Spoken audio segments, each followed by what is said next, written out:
Good morning. I'm Jim Schatzman, Executive Director of Racine Vocational Ministry. We work with people returning from prison who are in programming to help be restored to full members of the community. Deborah came to RVM in 2018. She says of her youth, "I was hard-headed. I had two loving, stable parents, but I thought I could do whatever I wanted." Deborah led a life of drugs and alcohol that put her in and out of group homes and bounced her in and out of foster care.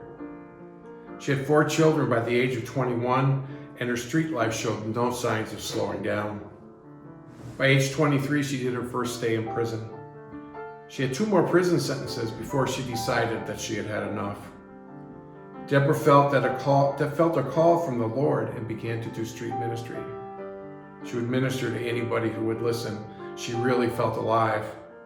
She enrolled in college and was well into her bachelor's degree when tragedy struck. In a short span of time, 3 of her 4 children died. Her son had hung himself at the Ethan Allen School for Boys. Her daughter died of a drug overdose.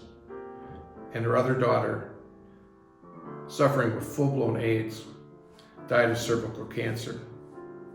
All the while, Deborah was preparing for surgery. She was devastated. Following surgery, she was prescribed prescription painkillers, and it kicked off her addiction again. Again, she began rebuilding her life, this time with RVM at her side. She said in an interview, "I love my case manager, and I know that my case manager loves me." This relationship and her commitment to herself put Deborah back on the path to wholeness. She began pursuing her drug and alcohol certificate and took a position at a regional methadone clinic. She has hopes of focusing on her master's degree. After 3 years at the clinic, Deborah applied for a job at RVM, and she is now a highly regarded member of our team with a focus on the homeless population.